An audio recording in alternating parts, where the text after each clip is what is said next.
Olá, saudações a todos. Dando continuidade aos vídeos de orientação pós-operatório para o paciente de ligamento cruzado anterior do joelho, a gente vai falar agora um pouquinho sobre os movimentos de flexão do joelho. Como eu disse anteriormente, vamos ter inicialmente uma atenção à extensão desse joelho do paciente, né? A gente tendo uma atenção, o paciente ganhando a extensão completa, ele mantendo uma extensão completa, nós também temos que se atentar aos movimentos de flexão. Então é um conjunto, né, dessas amplitudes, tanto de flexo quanto de extensão do joelho. Falando dos movimentos de flexão do joelho, na amplitude de movimento de flexão, quando o paciente chega para nós já numa primeira semana, se espera que esse paciente tenha já inicialmente aproximadamente 90 graus de flexão do joelho.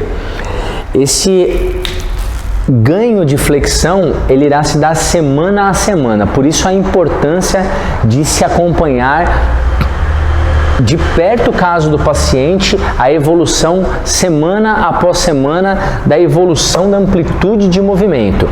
Numa primeira semana, a gente considera como um padrão de normalidade 90 graus de amplitude. Já numa segunda semana, com a evolução do paciente, a gente espera que esse paciente tenha um ganho de aproximadamente 20 graus, chegando a 110 graus de flexão do joelho.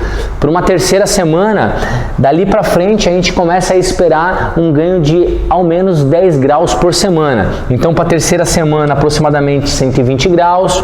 Para a quarta semana, que seria já a conclusão do primeiro mês, aproximadamente 130 graus.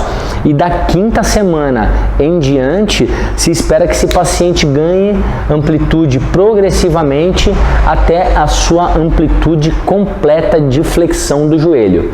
É claro que vários fatores podem interferir, isso é um protocolo, não é via de regra, mas segue como uma orientação, serve como uma orientação para os profissionais para acompanharem a evolução dos seus pacientes, ok? Então, nós esperamos inicialmente o paciente com 90 graus de amplitude, evoluindo uns 20 graus entre a primeira semana para a segunda, depois 10 graus progressivamente, a partir da quinta, a partir do primeiro mês, um ganho progressivo de amplitude de movimento.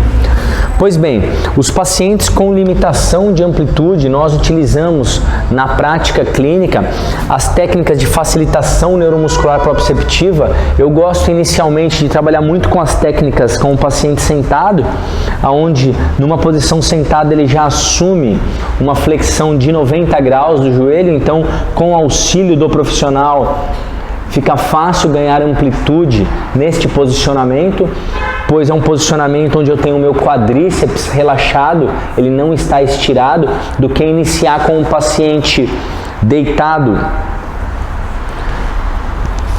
em prono para ganho de amplitude de flexão, onde eu já tenho um estiramento de quadríceps, o que vai trazer ainda mais desconforto para esse meu paciente. Então, iniciar com as posturas com a posição sentada para o ganho de flexão. Seria interessante com as técnicas de facilitação neuromuscular proprioceptiva.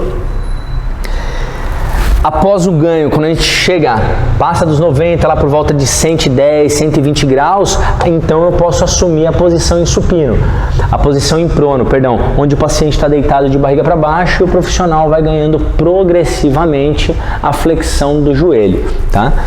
Os exercícios de wall slide também são muito interessantes. Depois vocês podem procurar nossas playlists ou colocar a cita lá, Dr. Robson cita, e colocar o nome wall slide, que é W-A-L-L slide, onde o paciente sentado próximo à parede, ele vai deslizando o seu pé na parede, voltando à posição inicial. Então é um exercício bem interessante para ganho de amplitude de movimento inicial de flexão do joelho. O ganho de amplitude em supino, onde o paciente ele se deita e vai soltando progressivamente com auxílio, pode ser com outra perna por baixo, segurando a perna operada, deixando relaxar progressivamente até o seu limite então mantendo essa posição. Então é interessante também para o ganho de flexão do joelho de uma forma autopassiva, ele realizando o exercício. Nas posições sentado, onde o paciente pode se sentar com uma faixa na ponta do pé, ele vai puxar essa faixa, trazendo inflexão o joelho, leva até o limite, traz inflexão o joelho, leva até o limite, traz inflexão. Então, com uma faixa passando pela planta do pé. Outra forma para o ganho de flexão do joelho. Ou então, na posição sentada, onde pode estar sentado, como eu falei, passar uma faixa por debaixo do pé e puxar essa faixa aqui por trás. A gente tem bastante vídeo também mostrando, demonstrando a técnica para ser realizada em casa, ou o paciente sentado numa cadeira, puxando com uma faixa, paciente sentado, passou a faixa aqui por trás e aqui por trás ele puxa essa faixa, trazendo inflexão do joelho. Uma outra forma também de fletir. Então as formas são inúmeras. É interessante que o paciente converse com o profissional para orientá-lo quanto à melhor forma para realizar os exercícios para ganho de amplitude. E por fim, a bicicleta. Então, após aí, a partir da terceira semana, o paciente com aproximadamente 120 graus de flexão, a gente já pode iniciar com esse paciente a prática então da bicicleta para manutenção da amplitude de movimento e até ganho. Ou seja, o paciente, quando já tem uma amplitude boa, a gente pode pedir antes da gente iniciar a terapia, a fisioterapia, que ele faça um pouco de bicicleta. Isso vai mobilizar aquela articulação, vai permitir uma melhora da mobilidade articular, então facilitar durante os procedimentos de fisioterapia para o ganho de amplitude de movimento.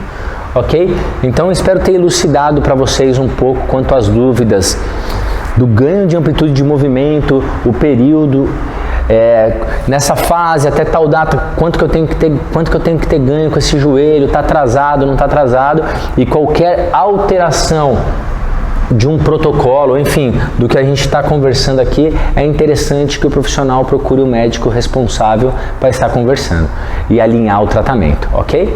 Deixo aqui então um grande abraço a todos. Quem não é inscrito, inscreva-se no nosso canal, deixe seus comentários e até a próxima.